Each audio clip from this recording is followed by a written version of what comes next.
This is what happened during the time of Xerxes, the Xerxes who ruled over 127 provinces stretching from India to Kush.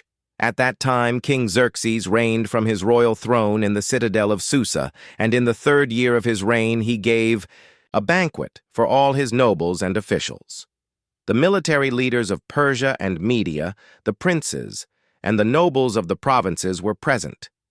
For a full 180 days he displayed the vast wealth of his kingdom and the splendor and glory of his majesty. When these days were over, the king gave a banquet, lasting 7 days, in the enclosed garden of the king's palace, for all the people from the least to the greatest, who were in the citadel of Susa.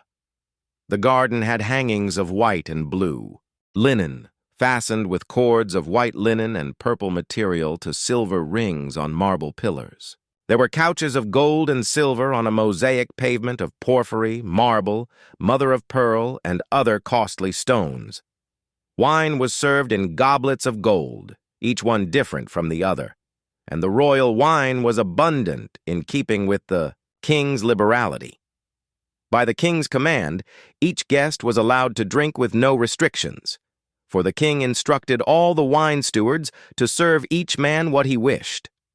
Queen Vashti also gave a banquet for the women in the royal palace of King Xerxes. On the 7th day, when King Xerxes was in high spirits from wine, he commanded the 7 eunuchs who served him, Mehuman, Biztha, Harbona, Bigtha, Abagtha, Zethar, and Carcas, to bring before him Queen Vashti wearing her royal crown, in order to display her beauty to the people and nobles, for she was lovely to look at. But when the attendants delivered the king's command, Queen Vashti refused to come. Then the king became furious and burned with anger. Since it was customary for the king to consult experts in matters of law and justice, he spoke with the wise men who understood the times and were closest to the king: Karshena, Shethar, Admatha, Tarshish, Meres, Marsena, and Memucan, the 7, nobles of Persia and Media, who had special access to the king and were highest in the kingdom. According to law, what must be done to Queen Vashti? He asked. She has not obeyed the command of King Xerxes that the eunuchs have taken to her.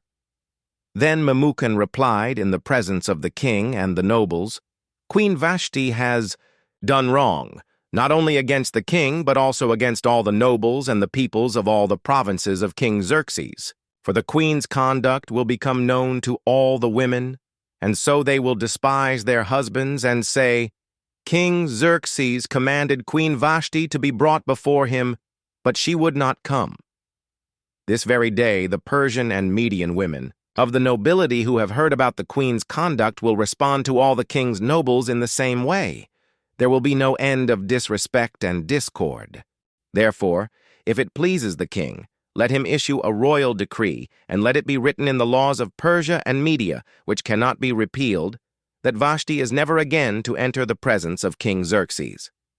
Also, let the king give her royal position to someone else who is better than she.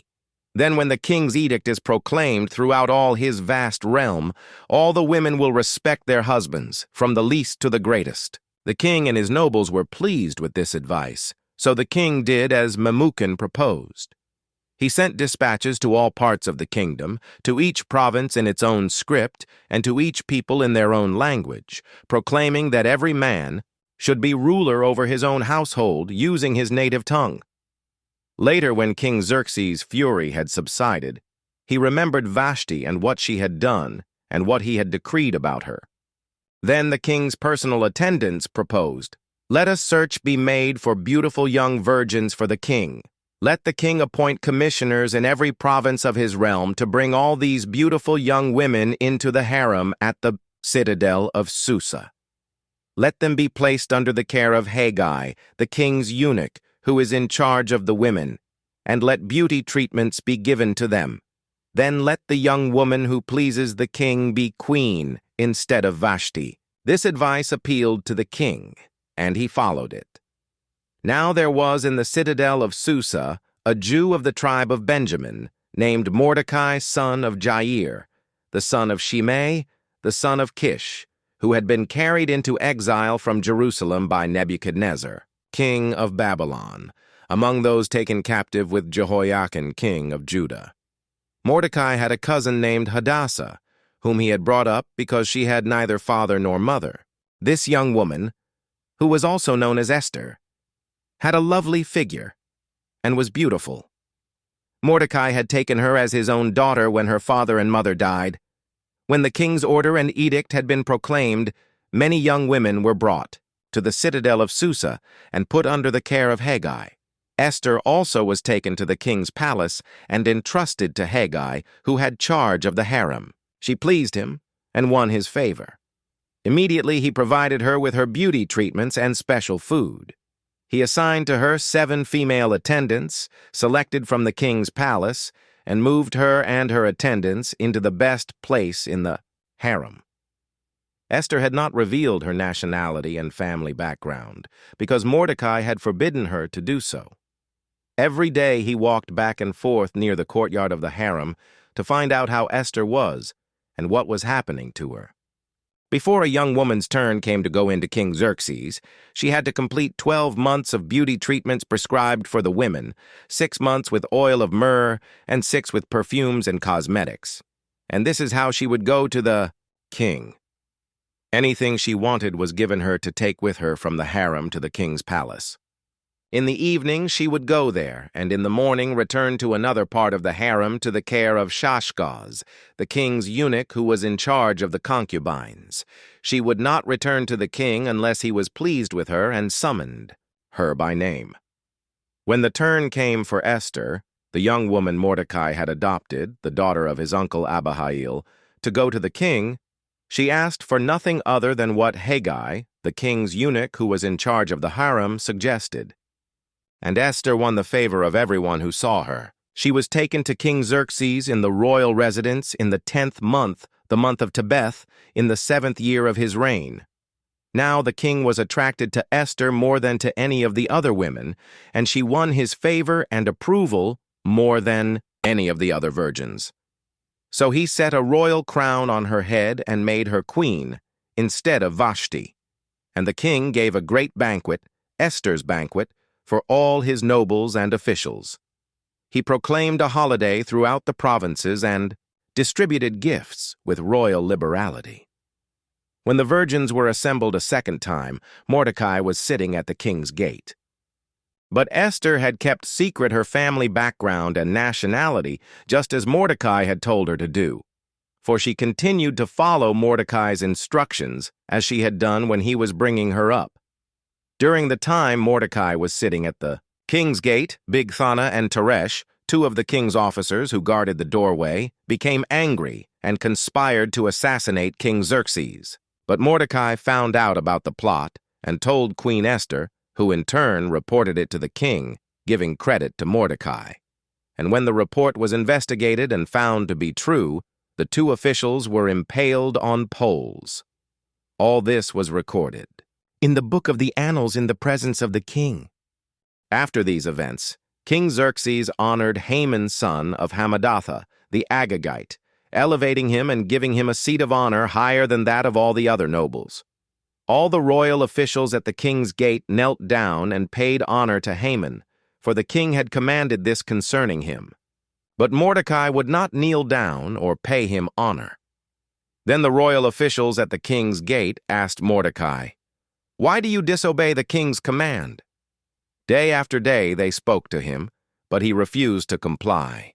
Therefore they told Haman about it to see whether Mordecai's behavior would be tolerated, for he had told them he was a Jew. When Haman saw that Mordecai would not kneel down or pay him honor, he was enraged. Yet having learned who Mordecai's people were, he scorned the idea of killing only Mordecai. Instead, Haman looked for a way to destroy all Mordecai's people, the Jews, throughout the whole kingdom of Xerxes. In the 12th year of King Xerxes, in the 1st month, the month of Nisan, the pur, that is, the lot, was cast in the presence of Haman to select a day and month. And the lot fell on the 12th month, the month of Adar. Then Haman said to King Xerxes, There is a certain people dispersed among the peoples in all the provinces of your kingdom who keep themselves separate. Their customs are different from those of all other people, and they do not obey the king's laws. It is not in the king's best interest to tolerate them. If it pleases the king, let a decree be issued to destroy them, and I will give 10,000 talents of silver to the king's administrators for the royal treasury. So the king took his signet ring from his finger and gave it to Haman's son of Hammedatha, the Agagite, the enemy of the Jews. "Keep the money," the king said to Haman, "and do with the people as you please." Then on the 13th day of the first month, the royal secretaries were summoned. They wrote out in the script of each province and in the language of each people all Haman's orders to the king's satraps, the governors of the various provinces, and the nobles of the various peoples. These were written in the name of King Xerxes himself and sealed with his own ring. Dispatches were sent by couriers to all the king's provinces with the order to destroy, kill, and annihilate all the Jews, young and old, women and children, on a single day, the 13th day of the 12th month, the month of Adar, and to plunder their goods. A copy of the text of the edict was to be issued as law in every province and made known to the people of every nationality so they would be ready for that day. The couriers went out, spurred on by the king's command, and the edict was issued. In the citadel of Susa, the king and Haman sat down to drink, but the city of Susa was bewildered. When Mordecai learned of all that had been done, he tore his clothes, put on sackcloth and ashes, and went out into the city, wailing loudly and bitterly. But he went only as far as the king's gate, because no one clothed in sackcloth was allowed to enter it. In every province to which the edict and order of the king came, there was great mourning among the Jews, with fasting, weeping, and wailing. Many lay in sackcloth and ashes. When Esther's eunuchs and female attendants came and told her about Mordecai, she was in great distress. She sent clothes for him to put on instead of his sackcloth, but he would not accept them. Then Esther summoned Hathach, one of the king's eunuchs assigned to attend her, and ordered him to find out what was troubling Mordecai and why. So Hathach went out to Mordecai in the open square of the city, in front of the king's gate. Mordecai told him everything that had happened to him, including the exact amount of money Haman had promised to pay into the royal treasury for the destruction of the Jews. He also gave him a copy of the text of the edict for their annihilation, which had been published in Susa, to show to Esther and explain it to her, and he told him to instruct her to go into the king's presence, to beg for mercy and plead with him for her people. Hathach went back and reported to Esther what Mordecai had said. Then she instructed him to say to Mordecai, "All the king's officials and the people of the royal provinces know that for any man or woman who approaches the king in the inner court without being summoned, the king has but one law, that they be put to death unless the king extends the gold scepter to them and spares their lives. But 30 days have passed since I was called to go to the king." When Esther's words were reported to Mordecai, he sent back this answer: "Do not think that because you are in the king's house, you alone of all the Jews will escape. For if you remain silent at this time, relief and deliverance for the Jews will arise from another place, but you and your father's family will perish. And who knows but that you have come to your royal position for such a time as this?" Then Esther sent this reply to Mordecai: "Go, gather together all the Jews who are in Susa, and fast for me. Do not eat or drink for 3 days, night or day. I and my attendants will fast as you do. When this is done, I will go to the king, even though it is against the law. And if I perish, I perish." So Mordecai went away and carried out all of Esther's instructions.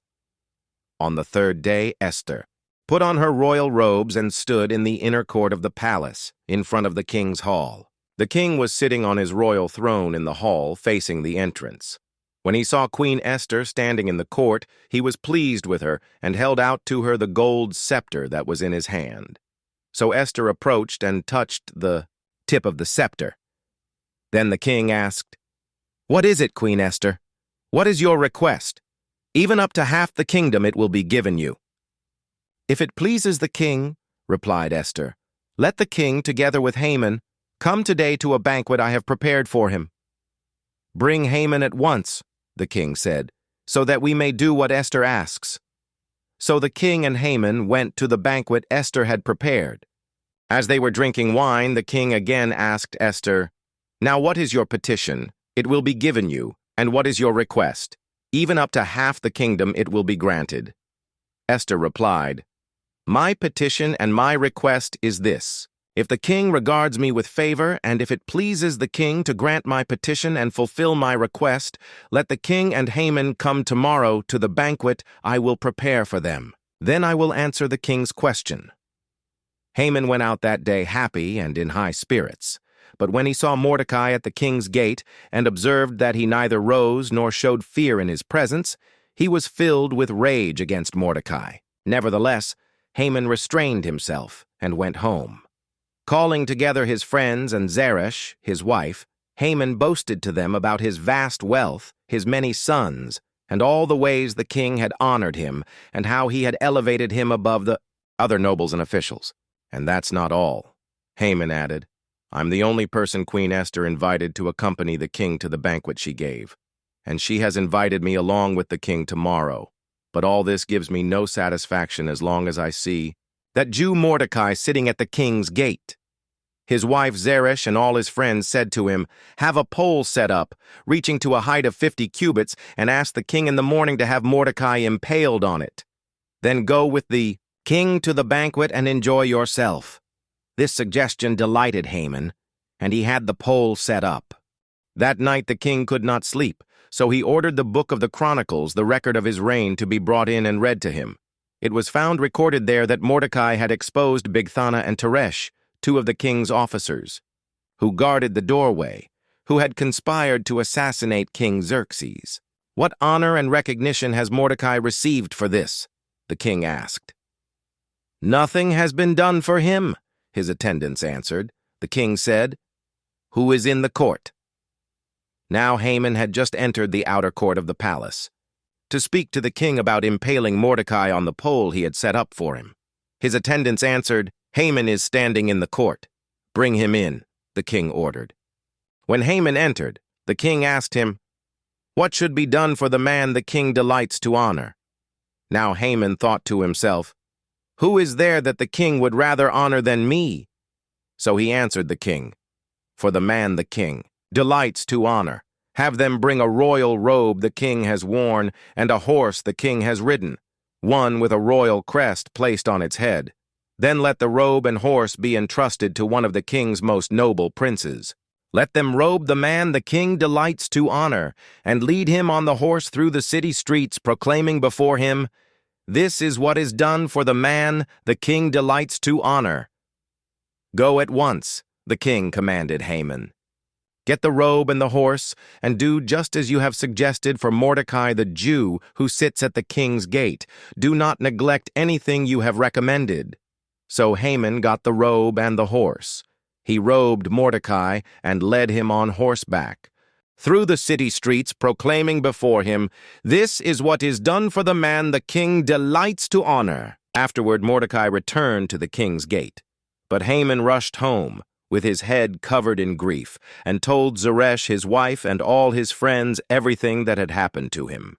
His advisers and his wife Zeresh said to him, "Since Mordecai, before whom your downfall has started, is of Jewish origin, you cannot stand against him. You will surely come to ruin." While they were still talking with him, the king's eunuchs arrived and hurried Haman away to the banquet Esther had prepared. So the king and Haman went to Queen Esther's banquet. And as they were drinking wine on the second day, the king again asked, "Queen Esther, what is your petition? It will be given you. What is your request? Even up to half the kingdom it will be granted." Then Queen Esther answered, "If I have found favor with you, your majesty, and if it pleases you, grant me my life. This is my petition. And spare my people. This is my request. For I and my people have been sold to be destroyed, killed, and annihilated. If we had merely been sold as male and female slaves, I would have kept quiet, because no such distress would justify disturbing the king. King Xerxes asked Queen Esther, "Who is he? Where is he? The man who has dared to do such a thing?" Esther said, "An adversary and enemy, this vile Haman." Then Haman was terrified before the king and queen. The king got up in a rage, left his wine, and went out into the palace garden. But Haman, realizing that the king had already decided his fate, stayed behind to beg Queen Esther for his life. Just as the king returned from the palace garden to the banquet hall, Haman was falling on the couch where Esther was reclining. The king exclaimed, "Will he even molest the queen while she is with me in the house?" As soon as the word left the king's mouth, they covered Haman's face. Then Harbona, one of the eunuchs attending the king, said, "A pole reaching to a height of 50 cubits stands by Haman's house. He had it set up for Mordecai, who spoke up to help the king." The king said, "Impale him on it." So they impaled Haman on the pole he had set up for Mordecai. Then the king's fury subsided. That same day, King Xerxes gave Queen Esther the estate of Haman, the enemy of the Jews. And Mordecai came into the presence of the king, for Esther had told how he was related to her. The king took off his signet ring, which he had reclaimed from Haman, and presented it to Mordecai. And Esther appointed him over Haman's estate. Esther again pleaded with the king, falling at his feet and weeping. She begged him to put an end to the evil plan of Haman the Agagite, which he had devised against the Jews. Then the king extended the gold scepter to Esther, and she arose and stood before him. "If it pleases the king," she said, "and if he regards me with favor and thinks it the right thing to do, and if he is pleased with me, let an order be written overruling the dispatches that Haman son of Hammedatha, the Agagite, devised and wrote to destroy the Jews in all the king's provinces. For how can I bear to see disaster fall on my people? How can I bear to see the destruction of my family?" King Xerxes replied to Queen Esther and to Mordecai, the Jew, "Because Haman attacked the Jews, I have given his estate to Esther, and they have impaled him on the pole he set up. Now write another decree in the king's name in behalf of the Jews as seems best to you, and seal it with the king's signet ring, for no document written in the king's name and sealed with his ring can be revoked." At once the royal secretaries were summoned, on the 23rd day of the 3rd month, the month of Sivan. They wrote out all Mordecai's orders to the Jews and to the satraps, governors, and nobles of the 127 provinces stretching from India to Cush. These orders were written in the script of each province and the language of each people, and also to the Jews in their own script and language. Mordecai wrote in the name of King Xerxes, sealed the dispatches with the king's signet ring, and sent them by mounted couriers, who rode fast horses, especially bred for the king. The king's edict granted the Jews in every city the right to assemble and protect themselves, to destroy, kill, and annihilate the armed men of any nationality or province who might attack them and their women and children, and to plunder the property of their enemies. The day appointed for the Jews to do this in all the provinces of King Xerxes was the 13th day of the 12th month, the month of Adar.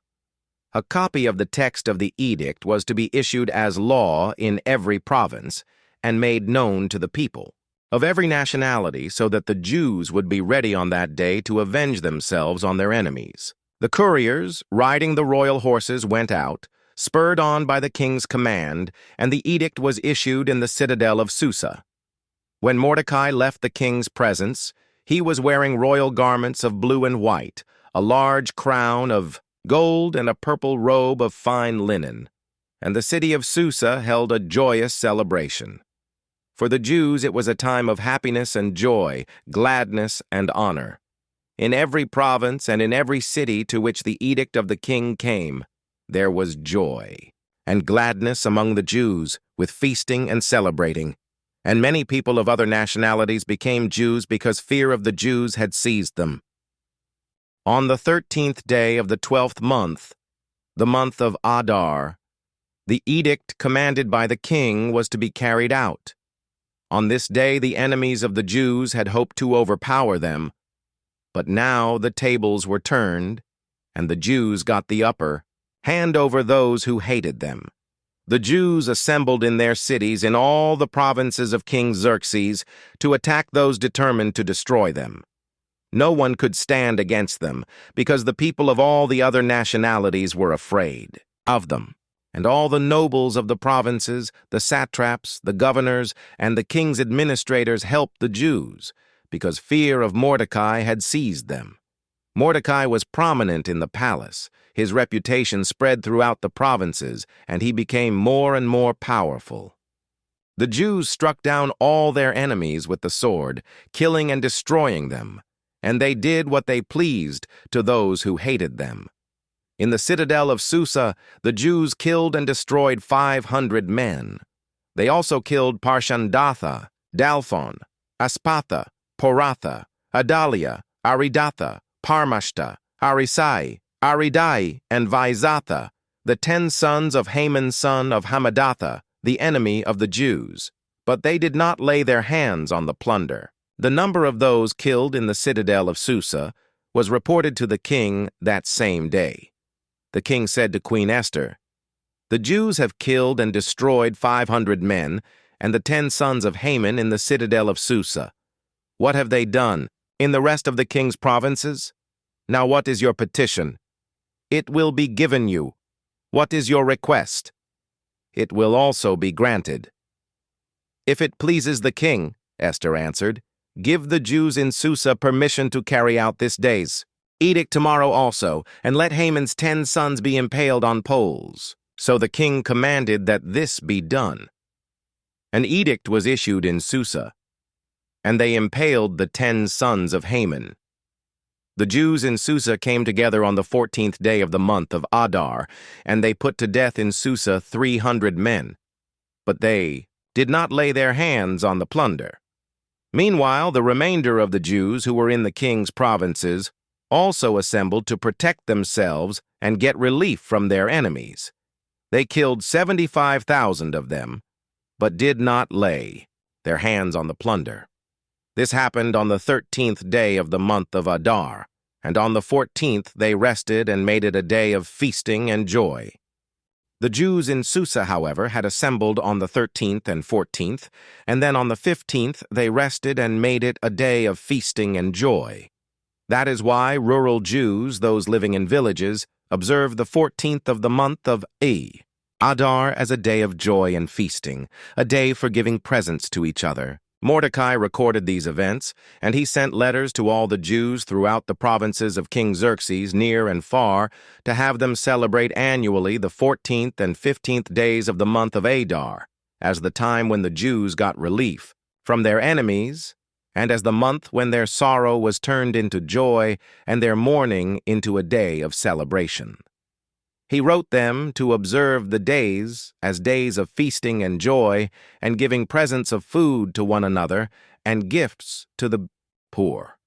So the Jews agreed to continue the celebration they had begun, doing what Mordecai had written to them. For Haman son of Hammedatha, the Agagite, the enemy of all the Jews, had plotted against the Jews to destroy them, and had cast the pur, that is, the lot, for their ruin and destruction. But when the plot came to the king's attention, he issued written orders that the evil scheme Haman had devised against the Jews should come back onto his own head, and that he and his sons should be impaled on poles. Therefore these days were called Purim, from the word pur. Because of everything written in this letter, and because of what they had seen and what had happened to them, the Jews took it on themselves to establish the custom that they and their descendants and all who join them should without fail observe these 2 days every year, in the way prescribed and at the time appointed. These days should be remembered and observed in every generation by every family and in every province and in every city. And these days of Purim should never fail to be celebrated by the Jews, nor should the memory of these days die out among their descendants. So Queen Esther, daughter of Abihail, along with Mordecai the Jew, wrote with full authority to confirm this second letter concerning Purim. And Mordecai sent letters to all the Jews in the 127 provinces of Xerxes' kingdom, words of goodwill and assurance to establish these days of Purim at their designated times, as Mordecai the Jew and Queen Esther had decreed for them, and as they had established for themselves and their descendants in regard to their times of fasting and lamentation. Esther's decree confirmed these regulations about Purim, and it was written down in the records. King Xerxes imposed tribute throughout the empire to its distant shores, and all his acts of power and might, together with a full account of the greatness of Mordecai, whom the king had promoted, are they not written in the book of the annals of the kings of Media and Persia?